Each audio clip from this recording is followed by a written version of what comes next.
Okay.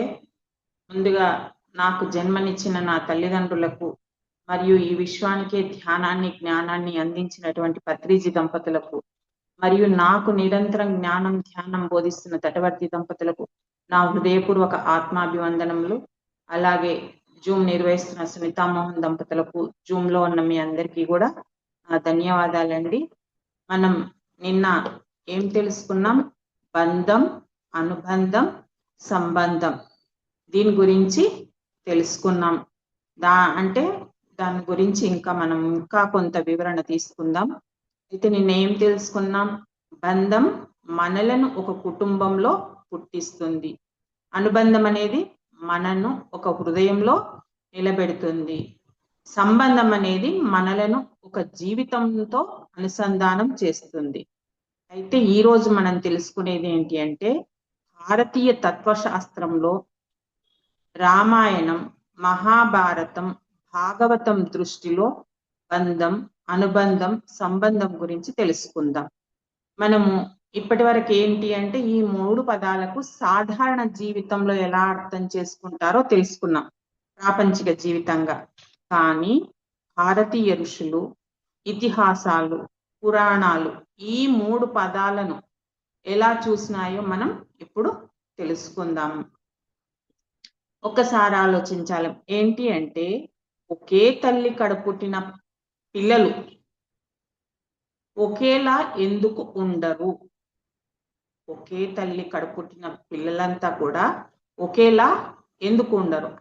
ఒకే ఇంట్లోనే పెరుగుతారు. మనం చూద్దాం. ఒకే ఇంట్లో 2 అన్నదమ్ముళ్ళు ఉండింటారు. ఆ 2 పిల్లల్లో ఒక్కరు మాత్రమే తల్లిదండ్రిని బాగా చూసుకుంటారు, అంటే చివరి వరకు. ఇంకొకరు దూరంగా వెళ్ళిపోతారు. ఎందుకు? బంధం అయితే ఒకటే కదా, తల్లి, తండ్రి, అన్న, తమ్ముళ్ళ బంధమే కదా. కానీ వాళ్ళు వెళ్ళిపోతారు. కానీ ఏంటి అంటే, బంధం ఒకటే ఉంటే సరిపోదు. మరి ఏముండాలి? అనుబంధం కూడా ఉండాలి. సంబంధాలను నిలబెట్టేది ధర్మం అన్నమాట. మనకు భారతీయ తత్వశాస్త్రం ఇదే చెప్తుందన్నమాట. దీనికి మనం ఉదాహరణల రూపంలో తెలుసుకుందాం. రామాయణంలో బంధం. దశరథ మహారాజుకు 4 కొడుకులు, ఇది అందరికి తెలుసు కదా. రామ, లక్ష్మణ, భరత, శత్రుఘ్నులు. వీళ్ళు 4 అన్నదమ్ముళ్ళు. వీళ్ళకేంటి? అన్నదమ్ముళ్ళ బంధం ఉంది. కానీ ఆ బంధాన్ని గొప్పగా చేసింది ఏమిటి అంటే అనుబంధం. ఏంటి అంటే, శ్రీరాముల వారు 14 సంవత్సరాలు వనవాసం చేశారు కదా. ఆ 14 సంవత్సరాలు కూడా లక్ష్మణుడు రాముడితో అడవుకు వెళ్ళాడు. ఎవరైనా బలవంతం చేసిండ్రా, రా నువ్వు వెళ్ళాలి లక్ష్మణుడితో అంటే లేదు. పోనీ రాముడు నువ్వు నా దగ్గరే ఉండాలి, నాతో రావాలి అన్నాడా అంటే లేదు. కానీ వెళ్ళిండు. ఇది కేవలం అన్నదమ్ముళ్ళ బంధం కాదు, మరి ఏంటి అంటే హృదయ అనుబంధం. ఇంకొక ఉదాహరణ తీసుకుందాం. భరతుడు గురించి. భరతుడికి రాముడు ఆ వనవాసం వెళ్ళిన తర్వాత భరతుడికి రాజ్యం అప్పజెప్పడం అయ్యింది. అది స్వీకరించి రాజ్యాన్ని పాలించిండా అంటే లేదు. మరి ఏం చేసిండు? ఆయన ఎవరన్నా తప్పు పట్టేవారా, నువ్వు ఎందుకు ఇలా చేసావని దూషించేవారు ఎవరన్నా ఉన్నారా అంటే లేదు. కానీ ఆయన ఏం చేసిండు? రాముని పాదుకలు తెచ్చి సింహాసనం పై పెట్టి రాజ్యాన్ని పాలించిండనమాట. ఇది బంధం వల్ల జరిగిందా అంటే కాదు. మరేంటి? అనుబంధం వల్ల జరిగింది. ఇక్కడ ఏంటి అంటే ధర్మ సంబంధం వల్ల జరిగిందనమాట. అందుకనే భరతుడు భారతీయ సంస్కృతిలోనే ఆదర్శ సోదరుడుగా నిలిచాడనమాట. అంటే మనం ఇప్పటికీ ధ్యాస చేసుకుంటున్నాం, అది ఎప్పుడో జరిగిపోయింది. మామూలుగా మన జీవితంలో కొన్ని సంవత్సరాల క్రితం జరిగిన దాన్నే మనము మర్చిపోతుంటాం. కానీ కొన్ని వేల సంవత్సరాల క్రితం జరిగింది ఇది. అంటే త్రేతాయుగంలో జరిగింది కదా, అయినా కూడా మనం జ్ఞాపకం చేసుకుంటున్నాం అనమాట. అలాగే రావణుడు, విభీషణుడు, వీళ్ళ గురించి తెలుసుకుందాం. వీళ్ళిద్దరూ అన్నదమ్ముళ్ళు, రావణుడు విభీషణుడు.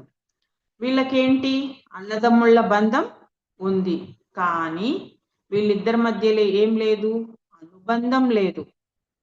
ఎందుకంటే రావణుడు ధర్మాన్ని వదిలిపెట్టాడనమాట, విభీషణుడు ధర్మాన్ని ఆచరించాడు.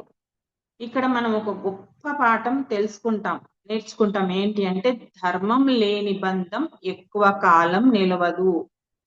మరంతే కదా, విభీషణుడు రావణ్ణి వదిలిపెట్టేసి వెళ్ళిపోయాడు. ఎందుకంటే ధర్మంగా నువ్వు ఉండట్లేదు కాబట్టి నేను నీ దగ్గర ఉండను, వెళ్ళిపోతాను అని. అంటే ధర్మం లేకుంటే ఆ బంధం కూడా ఎక్కువ కాలం నిలబదు. ఇక మహాభారతంలో బంధం చూద్దాం. కౌరవులు పాండవులు ఎవరు? ఇద్దరు అన్నదమ్ముళ్ళే, అంటే బంధం ఒకటే, అన్నదమ్ముళ్ళ బంధం అన్నమాట.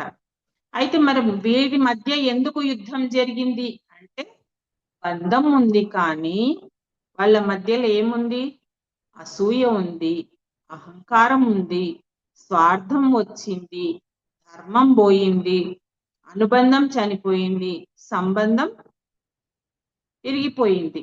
అందుకే బంధం ఒక్కటే కుటుంబాన్ని కాపాడదు. బంధంతో పాటు ఏమేమి ఉండాలి, అన్నీ ఉండాలి. ప్రేమ ఉండాలి, కరుణ ఉండాలి, మమకారం ఉండాలి, అనురాగం ఉండాలి. అన్నీ ఉన్నప్పుడే ఆ కుటుంబం నిలుస్తుందన్నమాట. ఇక కర్ణుడు దుర్యోధన్ని తీసుకుందాం. ఏంటి, వీళ్ళిద్దరికి రక్త సంబంధం ఉందా అంటే లేదు. ఈయన సూతకుమారుడు, ఈయన రాజవంశీకుడు. అంటే ఆయన పుట్టింది రాజకుటుంబంలో, ఆయన పెరిగింది సూతుని ఇంట్లో కాబట్టి సూతకుమారుడు అంటారు. కానీ వాళ్ళిద్దరి మధ్యలో ఏముంది, గొప్ప స్నేహం ఉంది. దుర్యోధనుడి కోసం కర్ణుడు ఏమైనా చేసేంత స్నేహం ఉందన్నమాట. అందుకనే దుర్యోధనుడు కర్ణుణ్ణి ఎప్పుడు గౌరవించేవాడు అన్నమాట. కర్ణుడు కూడా ఏంటి, జీవితాంతం తన ప్రాణం ఉన్నంత వరకు దుర్యోధనుని విడిచిపెట్టలేదు. దుర్యోధనుడు అధర్మం చేస్తున్నాడని తెలుసు, తప్పులు చేస్తున్నాడని తెలుసు, కానీ నాకు జీవితం ఇచ్చిండు, నేను మాట ఇచ్చాను అని ఒక్క దానికోసం ఆయన వదిలిపెట్టలేదు. ఇది అనుబంధానికి గొప్ప ఉదాహరణ. అయితే ఇక్కడ ఏంటి మనం తెలుసుకోవాల్సింది అంటే ధర్మం లేకపోవడం వల్ల ఆ అనుబంధం కూడా వినాశనానికి దారి తీస్తుంది. ధర్మం లేకపోతే ఏది నిలవదనమాట. ఇక్కడ కూడా మనం ఒక పాఠం నేర్చుకోవాలి. అంటే ప్రేమ ఒక్కటే సరిపోదు. వాళ్ళిద్దరి మధ్యలో ఎంతో ప్రేమ ఉంది, ఆ ప్రేమ ఒక్కటే సరిపోతుందా అంటే కాదు. మరి ఏముండాలి, ధర్మం కూడా ఉండాలి. ఇది ముఖ్యం అన్నమాట. ఇక శ్రీకృష్ణుడు, అర్జునుడు, వీళ్ళ గురించి తెలుసుకుందాం. వారికి ఇద్దరి మధ్య బంధుత్వం ఉంది, భావమర్దుల బంధం అన్నమాట. ఇంకా స్నేహం ఉంది, ఇద్దరి మధ్యలో స్నేహం గురించి మనం ఎన్నోసార్లు చెప్పుకున్నాం. కానీ వాటిన్నిటికంటే గొప్ప బంధం ఒకటి ఉంది. ఏంటి, ఆత్మ సంబంధం ఉంది వాళ్ళకు. చూడండి, కురుక్షేత్రంలో అర్జునుడు కుంగిపోతాడు. మనం మన భగవద్గీతలో తెలుసుకుంటున్నాం ఎంత కుంగిపోతున్నాడు.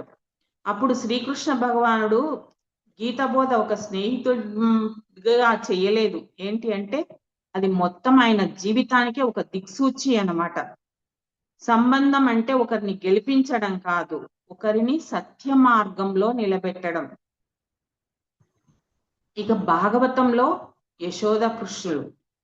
యశోదమ్మకు కృష్ణుడు జన్మించలేదు, ఆయన దేవకి కుమారుడు కదా.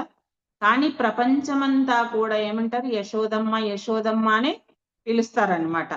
ఎందుకు అంటే అక్కడ బంధం ఉందా అంటే రక్త సంబంధం ఏం లేదు. ఆయన పుట్టింది దేవకి, పెరిగింది యశోదమ్మ దగ్గర, కానీ అపారమైన అనుబంధం ఉందన్నమాట. ప్రేమ జన్మను మించిపోతుందని ఈ కథ మనకు చెప్తుందన్నమాట. ఇక గోపికలకు కృష్ణుడితో కుటుంబ బంధం లేదు, వాళ్ళెవరో కృష్ణుడెవరో. కానీ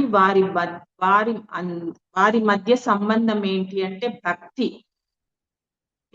ఇది కూడా మనకు తెలుసు కదా, ఎప్పుడు గోపికలు కృష్ణుని స్మరణలోనే ఉంటారన్నమాట. వారి అనుబంధం ఏంటి అంటే ఇక్కడ ప్రేమ. అందుకే వారి పేరు శాశ్వతంగా మిగిలిపోయింది. మన ఎప్పుడో భాగవతం సమయం రాసింది ఇది. అప్పటిది ఇప్పటికి మనం జ్ఞాపకం చేసుకుంటున్నాం అన్నమాట. ఇక హనుమంతుడు, శ్రీరాముడు, వీళ్ళిద్దరి మధ్య బంధం ఉందా అంటే రక్త సంబంధం అనేది లేదు. మరి ఏముంది? సేవా సంబంధము, భక్తి అనుబంధం ఉంది. హనుమంతుడు ఎప్పుడు ఇలా అనుకుంటాడట, ఏమని? నేను రాముడి సేవకుడిని, నేను రాముడి సేవకుడిని. అందుకే అతని పేరు మనం ఇప్పటికీ తలుస్తున్నాం. చిరంజీవిగా నిలిచిపోయాడనమాట. అంటే ఎప్పుడు త్రేతాయుగంలో జరిగిన దాన్ని కూడా. ఇక భారతీయ తత్వం చెప్పే ఈ 3 స్థాయిలు ఏంటి అంటే, మొదటి స్థాయి బంధం ఏమని చెప్తుంది? నీవు నావాడివి. ఇక రెండవ స్థాయిలో అనుబంధం, నీ బాధ బాధ అని చెప్తుంది. మూడవ స్థాయిలో ఏం చెప్తుంది అంటే, నీ జీవితానికి నేను ఉపయోగపడాలి, నీ జీవితానికి నేను ఉపయోగపడాలి. ఇదే అత్యున్నత స్థాయి అన్నమాట. మనం దీనికి ఒక ఉదాహరణ తీసుకుందాం. ఏంటి అంటే, ఒక నదిని చూడండి, నది పుట్టుకను చూడండి. ఏంటి? నది ఎక్కడ పుడుతుంది? ఎక్కడో పర్వతాలలో పుడుతుంది. అదేంటి? బంధం అన్నమాట. అది మెల్లగా ప్రయాణిస్తూ గ్రామాల మీదుగా, ఊర్ల మీదుగా, అడవుల మీదుగా వెళ్తుంది. వెళ్తూ ఏం చేస్తుంది? ఆ గ్రామాలకు, ఆ అడవుల్లో నీళ్లు వాళ్ళకి ఇస్తూ వెళ్తుంది. అదేంటి? అనుబంధం అన్నమాట. చివరికి ఎక్కడ వెళ్తుంది? అది సముద్రంలో కలుస్తుంది. అది సంబంధం అన్నమాట. జీవితం కూడా, మన జీవితం కూడా అదే అంతే అన్నమాట. ఏంటి అంటే, పుట్టుక అందమైతే ప్రేమ అనుబంధం, పరమార్థం సంబంధం. ఇక మన ఆధునిక జీవితంలో మనం ఒక పాఠం ఏంటి అంటే, ఈ రోజుల్లో ఎన్నో కుటుంబాలు ఉన్నాయి కదా, ఇండ్లు ఉన్నాయి, డబ్బులు ఉన్నాయి, సౌకర్యం ఉంది, అన్నీ ఉన్నాయి. కానీ మరి ఒంటరితనం ఎందుకు పెరిగిపోతుంది? అందరూ ఉన్నారు, అన్నీ ఉన్నాయి, కానీ ఒంటరితనం అనేది ఎక్కువగా పెరిగిపోతుంది, ఎక్కువగా మనం బాధపడుతున్నాం. ఎందుకంటే బంధాలు ఉన్నాయి కానీ అనుబంధాలు తగ్గిపోతున్నాయి అన్నమాట. ఇక సంబంధాలు ఎలా ఉన్నాయంటే, ప్రయోజనాల మీద నిలుస్తున్నాయి. అంటే ఏదన్నా ఇస్తే వస్తా, పుచ్చుకుంటే ఉంటా, ఇలా ఉంటున్నాయి కదా, అలా అన్నమాట. అంటే పని ఉన్నంత వరకే, నీకు ఎవరితో అయితే పని ఉందో అంతవరకే వాళ్ళతో నీ పలకరింపు, వాళ్ళు కానీ మనం కానీ అలాగే ఉంటుందన్నమాట. అవసరం ఉన్నంత వరకే స్నేహాలు ఉంటున్నాయి. అవసరం తీరిందా నువ్వెవరో నేనెవరో. లాభం ఉన్నంత వరకే సంబంధం. ఇద్దరి మధ్యలో లావాదేవీలు, లాభం ఉన్నంత వరకే సంబంధం. కానీ ఇది మన భారతీయ సంస్కృతి అంటే కాదు. మన సంస్కృతి ఇది కాదు. మన సంస్కృతి ఏం చెప్తుంది అంటే, సంబంధం అంటే ఉపయోగించడం కాదు, ఉపయోగపడడం. అంటే నువ్వు వాడుకోవడం కాదు, నువ్వు అందరికీ ఉపయోగపడాలి. అది మనం భారతీయ సంస్కృతి అన్నమాట. అది మనం తెలుసుకోవాలన్నమాట. బంధం అనేది రక్తాన్ని కలుపుతుంది, అనుబంధం అనేది హృదయాన్ని కలుపుతుంది, సంబంధం జీవితాన్ని కలుపుతుంది. కానీ ఈ మూడింటిని కూడా శాశ్వతంగా నిలబెట్టేది ఏంటి అంటే, ధర్మము మరియు ప్రేమ. ఈ మూడింటిని నిలబడాలి శాశ్వతంగా అంటే, దాని మధ్యలో ప్రేమ, ధర్మం అనేది ఉండాలి అన్నమాట. మనం ఇప్పటి వరకు ఏం తెలుసుకున్నాం? భాగవతంలో, భారతంలో, మహాభారతంలో, ఉపనిషత్ ఇవి తెలుసుకున్నాం. ఋషులు ఏం బోధించిండ్రు అనేది. ఇంకా కొంత ఏం తెలుసుకుందామంటే, ఋషులు, ఉపనిషత్తులు, భగవద్గీతలో ఇంకా ఏం వివరించారనేది మనం తెలుసుకుందామని. ఎందుకంటే ఇక్కడ మనకు ఒక గొప్ప ప్రశ్నకు సమాధానం దొరుకుతుంది. ఏంటి అంటే, బంధం మంచిదైతే, ఈ ప్రశ్న బాగా వినండి. బంధం మంచిదైతే భగవద్గీత బంధాల నుండి విముక్తి పొందమని ఎందుకు చెప్పుతుంది? మనం భగవద్గీతలో చెప్పుకుంటున్నాం కదా, అన్ని వదిలిపెట్టాలని. ఇక్కడ ఇప్పటి వరకేమో బంధం మంచిదని చెప్పుకున్నాం, మళ్ళీ భగవద్గీత ఎందుకు వదిలిపెట్టమన్నది. ఇక్కడే చాలా మంది పొరపాటు పడుతున్నారంటే సరిగ్గా అర్థం చేసుకోక. భగవద్గీత బంధాలను విడిచిపెట్టమని చెప్పడం లేదు, బంధనాన్ని విడిచిపెట్టమని చెప్తుంది. బంధాన్ని కాదు, బంధనాన్ని విడిచిపెట్టమని చెప్తుంది. ఈ రెండిటి మధ్యలో ఉన్న వ్యత్యాసం కనుక మనకు అర్థమైతే భగవద్గీతలో సగం తత్వం మనకు అర్థమైనట్టే. ఈ రెండిటిలోని వ్యత్యాసం అన్నమాట, బంధం, బంధనం. ఈ రెండు పదాలు వినడానికి మనకి ఏమనిపిస్తుంది? ఒకటేలాగా అనిపిస్తాయి, బంధం, బంధనం, పెద్ద డిఫరెన్స్ ఏం లేదు. కానీ మనం కనుక సరిగ్గా అర్థం చేసుకుంటే భూమికి ఆకాశానికి ఉన్నంత తేడా ఉందంట. నిజమే ఉంది. అంటే బంధం అంటే ప్రేమతో కూడిన అనుసంధానం, బంధనము అంటే స్వేచ్ఛను కోల్పోయే ఆసక్తి. దీనికి మనం చిన్నగా ఒక ఉపమానం తీసుకుందాం. ఏంటి అంటే, ఒక పక్షి చెట్టు కొమ్మపై కూర్చుంటుంది, చెట్టు మీద దానికి బంధం ఉంది, కానీ మరి అది చెట్టుకు కట్టివేయబడిందా అంటే లేదు. దాని ఇష్టం ఉన్నప్పుడు ఎగిరిపోతుంది, దాని ఇష్టం ఉన్న ఫలాలు తింటుంది, దాని ఇష్టం ఉన్నప్పుడు వచ్చి ఆ కొమ్మపై కూర్చుంటుంది. ఇది బంధం. ఇదే పక్షిని ఎవరైనా బంధించి ఒక బంగారు పంజరంలో పెట్టారనుకోండి, పెట్టి దానికి మంచిగా ఆహారం ఇస్తున్నారు, పండ్లు ఫలాలు అన్ని ఇస్తున్నారు, చుట్టూ రక్షణ కల్పించారు, ఎవరి నుంచి ఇబ్బంది లేకుండా. కానీ మరి దానికి లేనిది ఏంటి? స్వేచ్ఛ. ఎక్కడుంటుంది? పంజరంలో బంధించినాక స్వేచ్ఛ ఉంటుందా? ఉండదు. అప్పుడు ఏమవుతుంది? ఇది బంధనం అవుతుంది అన్నమాట.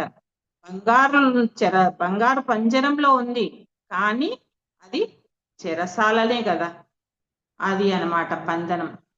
ఇక భగవద్గీతలో మనం తెలుసుకోవాల్సింది ఏంటి అంటే, శ్రీకృష్ణ భగవానుడు అర్జునుడితో ఇలా చెప్పలేదు. ఏమని? నీ తమ్ముళ్లను వదిలేయి, నీ కుటుంబాన్ని మర్చిపో అనేది చెప్పలే. మరి ఏం చెప్పిండంటే, నీ కర్తవ్యాన్ని పాలించు, చెయ్యి, కానీ ఫలము పైన ఆసక్తి పెంచుకోకు. నీవేదైతే చెయ్యాలనుకున్నావో అది చెయ్యి, కానీ దాన్ని ఫలితంగా వచ్చే ఫలితాన్ని ఆశించకు. ఇదే కర్మయోగం అన్నమాట. ఇంకా ఒక ఉదాహరణ చూద్దాం. ఏంటి అంటే, ఒక తల్లి తన బిడ్డ మీద ఎంతో ప్రేమిస్తుంది. ప్రతి తల్లులు కూడా తమ పిల్లల్ని ప్రేమిస్తారు, ఇది ఓకే, బంధం కాబట్టి. కానీ అదే తల్లి ఆ బిడ్డకు నా మాటే నువ్వు వినాలి, ఎవరి మాట వినొద్దు, నా ఇష్టం వచ్చినట్లే జరగాలి, నేను చెప్పిందే నువ్వు వినాలి, నేను చెప్పిందే నువ్వు చెయ్యాలి, నన్ను వదిలిపెట్టి నువ్వు ఎక్కడికి పోవద్దు అని ఇలాంటి పెడితే గనక ఏమవుతుంది? ఆ బిడ్డ యొక్క స్వేచ్ఛను హరించినట్టే కదా. ఆ ప్రేమ ఏమవుతుంది? బంధనం అవుతుంది అన్నమాట. ప్రేమ పేరుతో నియంత్రణ, ఆపడం మొదలవుతుంది అన్నమాట. మరి ప్రేమ ఎప్పుడు బంధనం అవుతుంది అంటే, ప్రేమలో నీవు సంతోషంగా ఉండాలి అనే భావం ఉంటే అది అనుబంధం. నీవు నా కోసమే ఉండాలి అనే భావం వస్తే అది బంధనం అవుతుంది. ఈ ఒక్క వాక్యం కనుక మనం జీవితాంతం గుర్తు పెట్టుకుంటే మనం చాలా సంతోషంగా ఉంటాము. ఇక ఉపనిషత్తుల్లో చెప్పే సంబంధం గురించి తెలుసుకుందాం. ఒకే ఒక మాట చెప్పడం జరిగింది. ఏంటి అంటే, ఈ ప్రపంచంలో ఉన్న ప్రతి జీవి కూడా పరమాత్మ యొక్క ప్రతిబింబము. అంటే మనం అద్దంలో మన ప్రతిబింబం చూసుకుంటే మనమే కనిపిస్తాం కదా, అలాగే దేవుడి యొక్క, ఆ పరమాత్మ యొక్క ప్రతిబింబము. అంటే నువ్వు వేరు కాదు, నేను వేరు కాదు, మనమందరం కూడా ఒకే చైతన్యానికి చెందిన వాళ్ళం అన్నమాట. ఈ అవగాహన కనుక మనలో వస్తే సంబంధం కుటుంబం అంతా కూడా ఒక కుటుంబం లాగా, అంటే ఈ విశ్వం అంతా కూడా ఒక కుటుంబం లాగా విస్తరిస్తుంది. అంటే నీవు నేను తేడా లేదు, అందరం ఒకటే. ఇప్పుడు మన ఇంటికి సంబంధించి మనమంతా ఒకటే అనుకో ఎలా ఉంటామో అలాగే ఈ విశ్వం అంతా కూడా ఒక కుటుంబంగా ఏర్పడుతుంది అన్నమాట. దీనికి మనం ఇంకొక చిన్న ఉదాహరణ చూద్దాం. ఏంటి అంటే సముద్రంలో ఎన్నో అలలు వస్తుంటాయి, చిన్నవి పెద్దవి వస్తూనే ఉంటాయి. అయితే ఒకసారి ఇంకొక అలతో పోట్లాడుతుందంటే నీవు చిన్న అలవు నేను పెద్ద అలను అని. కానీ రెండు ఏంటి? నీరే. చిన్న అల అయినా నీరే, పెద్ద అల అయినా నీరే. ఆ మనుషులు కూడా అలాగే అన్నమాట. అంటే పేర్లు వేరు, శరీరాలు వేరు, మనం ఏర్పరచుకున్న కులాలు వేరు, మతాలు వేరు, కానీ అందరిలో ఉన్నది ఏంటి? ఆత్మ ఒక్కటే. ఈ సత్యం కనుక మనం తెలుసుకుంటే ఆ సంబంధం ఏమవుతుంది? ఆత్మ సంబంధంగా మారుతుందన్నమాట. ఇక ఆదిశంకరాచార్యుల వారు ఏం చెప్పారు అంటే నాది నీది అనే భావన అజ్ఞానానికి మూలం. అంతే కదా, నీది నాది అప్పుడు మనం అంతా ఒక్కటే అని తెలుసుకుంటే ఏం లేదు. నీది నాది అని అంటే అది అజ్ఞానానికి మూలం. ఎందుకంటే మనిషి వస్తువులను ఉపయోగించాలి, కానీ ఈ రోజుల్లో ఏంటి అంటే వస్తువులే మనిషిని ఉపయోగిస్తున్నాయి. అంతే కదా, అన్నిట్లో ఇప్పుడు మనం సెల్ ఫోన్ కి అడాప్ట్ అయిపోయినాం. అది మనం నియంత్రించట్లేదు, మననే అది నియంత్రిస్తుంది. ఇప్పుడు చూస్తున్నామంటే ఇక తిప్పుతూనే ఉంటాం, పోతూనే ఉంటుంది, వదిలిపెట్టాం. అదే మన నియంత్రణలో ఉందనుకో, మనకి ఇష్టం ఉన్నప్పుడు చూస్తాం, దాన్ని ఒత్తి అడవడేసి పోతాం. అలా కాదనమాట. ఇక డబ్బు ఉండాలి, కానీ ఇప్పుడు ఏమైంది? డబ్బు పైనే మనసంతా నిలిచిపోతే అది బంధనం అవుతుంది. డబ్బు ఉండాలి ఎంతో, ఎందుకంటే కుటుంబం గడవాలి, తినడానికి కావాలి, ఉండడానికి కావాలి, అది ఓకే. కానీ అంతకు మించి అంటే ఇక మనం అంతా కూడా ఆ డబ్బులోనే మునిగిపోతే అది ఒక బంధనం అయిపోతుంది అనమాట. అలాగే ఇండ్లు కూడా నివసించడానికి ఉండాలి. అలా కాకుండా జీవితాన్ని కోల్పోయేంత బంధనం మనం ఆ ఇంటితో ఏర్పరచుకోకూడదు అనమాట. ఇక స్వామి వివేకానంద చెప్పారు ఏంటి అంటే, ఒకసారిట ఒక శిష్యుడు అడిగాడట, స్వామీజీ ప్రేమిస్తే బాధ వస్తుంది, మరి ప్రేమించకూడదా? ఈ క్వశ్చన్ చూడండి ఎంత ఇదిగుందో. ప్రేమిస్తే బాధ వస్తుంది, మరి ప్రేమించకూడదా అని అడుగుతాడట. అప్పుడు వివేకానందుడి సమాధానం ఏమిటి అంటే, ప్రేమించొద్దని కాదు, కానీ స్వార్థం కోసం కాదు, సేవ కోసం ప్రేమించు. స్వార్థం కోసం కాదు, సేవ కోసం ప్రేమించు. స్వార్థం కలిసిన ప్రేమ బాధిస్తుంది, నిస్వార్థ ప్రేమ విముక్తినిస్తుంది. స్వార్థం కోసం ప్రేమిస్తే అది ఎంతైనా బాధనే. అదే ఏ స్వార్థం లేకుండా నువ్వు ఎప్పుడైతే ప్రేమిస్తావో అప్పుడు ఫ్రీగా ఉంటామన్నమాట. అలాగే ఇంకా రామకృష్ణ పరమహంస గారు ఏం చెప్పారంటే, పడవ నీటిలో ఉండాలి, అది సహజమే, పడవ నీటిలోనే ఉండాలి, కానీ నీరు పడవలోకి రాకూడదు. నీరు పడవలోకి వస్తే ఏమవుతుంది? మునిగిపోతుంది. అలాగే మనిషి కూడా ప్రపంచంలో ఉండాలి, కానీ ఆ ప్రపంచమంతా మనిషి మనసులోకి చేరకూడదు. ఎంత బాగా చెప్పారు చూడండి. మనిషి ప్రపంచంలో ఉండాలి, అన్ని చూడాలి, అన్ని తినాలి, ఎంజాయ్ చేయాలి, కానీ ఆ ప్రపంచమే మనిషి మనసులోకి చేరకూడదు. అంటే ఆ సమయానికి వాడుకోవాలి, వదిలేసేయాలి. తిన్నాం, మళ్ళీ ఆ తిండి మీదనే ఉండి మళ్ళా తినాలి అనేది పెట్టుకోకూడదు. అలా ఉండాలన్నమాట. అంటే కుటుంబంలో ఉండు, ప్రేమించు, బాధ్యతలను నిర్వర్తించు, కానీ ఆసక్తికి బానిస కావద్దు. ఇక ఆత్మ సంబంధం. ఈ ప్రపంచంలో 3 స్థాయిల సంబంధాలు ఉన్నాయి. ఏంటి అంటే, మొదటి స్థాయి శరీర సంబంధం. ఇది ఈ శరీర స్థాయి సంబంధం ఏంటి, జన్మతో వస్తుంది. ఇంకా రెండవ స్థాయి సంబంధం మనసుతో సంబంధం అన్నమాట. ఈ మనసు సంబంధం ఎలా వస్తుంది అంటే ప్రేమ ద్వారా ఏర్పడుతుంది. ఇక మూడవ స్థాయిది ఆత్మ సంబంధం, అదంతా ఆత్మ సంబంధం అన్నమాట. ఇది జ్ఞానంతో తెలుస్తుంది.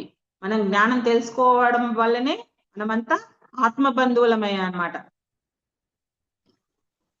ఈ మూడో స్థాయికి చేరుకున్న వారే మహాత్ములు. మనం చేరుకోబోతున్నాం, ఇంకా ఆ స్థితి వరకు వెళ్ళలేదు. అందుకే ఏంటి అంటే ఈ మహాత్ములకు అందరినీ సమానంగా ప్రేమిస్తారు. అంటే నీవు నేను వాడు చిన్నోడు వీడు ఇది అట్లా కాదు, అందరినీ ప్రేమిస్తారు. చూడండి, సూర్యుడు ఉదయించినప్పుడు ధనవంతునికి ఒకలాగా పేదవానికి ఒకలాగా వెలుగునిస్తాడా అంటే లేదు. పేదవాడికి, పూరి గుడిసె ఉన్నవాడికి, ఎలాంటి వాడికైనా, బక్కోడికి, బీదోడికి, ధనవంతుడికి అనే భేదము లేకుండా అందరికీ ఒకే వెలుగునిస్తాడు.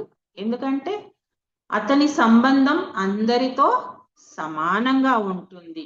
మరి ఈ సంబంధం ఏంటి అంటే దైవ సంబంధం అన్నమాట. ఇంకా అర్థం కావడానికి చూడండి, ఒక చిన్న పిల్లవాడు ఇసుకలో ఇల్లు కడతారు, మనం కూడా కట్టుకున్నాం. కట్టుకొని కొద్దిసేపు ఆనందంగా ఆడుకుంటాం ఆ ఇంట్లో, మంచి గదుల్లాగా ఏర్పరచుకొని ఏమేమో చేస్తుంటాం ఆ ఇసుకలో. తర్వాత మనకి ఇంటికి వెళ్ళే సమయం వచ్చింది అనుకోండి, ఇప్పుడు ఏం చేస్తాము, కామ్గా వదిలేసి వెళ్ళిపోతాం. దాన్ని తీసుకుపోతామా ఆ ఇంటిని? తీసుకపోము. వెనక్కి కూడా తిరిగి చూడం. అయిపోయింది, ఆడుకున్నంతసేపు ఆడుకున్నాం, ఎంజాయ్ చేసినంతసేపు చేసాం, తర్వాత వెళ్ళిపోతాం. ఎందుకు? అది శాశ్వతం కాదు అని తెలుసు కాబట్టి. ఇక మన జీవితంలో కూడా ఇది బాగా గుర్తుపెట్టుకోవాలి. వచ్చే పదవులు గాని, ఆస్తులు గాని, పేరు ప్రఖ్యాతులు గాని ఏవి వచ్చినా కూడా నీ జీవితంలోకి అవన్నీ ఇసుక ఇళ్లతో సమానమే. అంటే ఎప్పటికీ నిలిచేవి కావు. శాశ్వతమైనది ఏంటి అంటే ప్రేమ మాత్రమే, ధర్మం మాత్రమే, ఆత్మ సంబంధం మాత్రమే. ఇవే శాశ్వతమైనవి అన్నమాట. అందుకని మనం శాశ్వతమైన ధర్మాన్ని, ఆత్మ సంబంధాన్ని మనం ప్రేమించాలి. బంధం అనేదేమో దేవుడిస్తాడు, మన అనుబంధం అనేదేమో మనసుతో ఏర్పడుతుంది. సంబంధం జీవితం నిర్మిస్తుంది. బంధనం ఏమిస్తుంది తెలుసా? అహంకారం, స్వార్థాన్ని సృష్టిస్తుంది. ఇది బాగా గుర్తుపెట్టుకోవాలి. ఆత్మ సంబంధం ఏంటి అంటే జ్ఞానాన్ని ప్రసాదిస్తుంది అన్నమాట. ఇక ఏంటి అంటే బంధం మనిషిని కుటుంబంతో కలుపుతుంది, అనుబంధం హృదయాలను కలుపుతుంది, సంబంధం సమాజంతో కలుపుతుంది. కానీ ఆత్మ సంబంధం మాత్రం సర్వజీవులతో, ఆ పరమాత్మతో కలుపుతుంది. బంధం, అనుబంధం, సంబంధం గురించి ఇప్పటి వరకు తెలుసుకున్నాం. ఓకే ఫ్రెండ్స్, మీ విలువైన సమయాన్ని ఇచ్చినందుకు మీ అందరికీ ధన్యవాదాలు. Thank you, thank you, thank you. సరే, ఇప్పుడు ఒక 2 నిమిషాలు ధ్యానం చేసుకుందాం.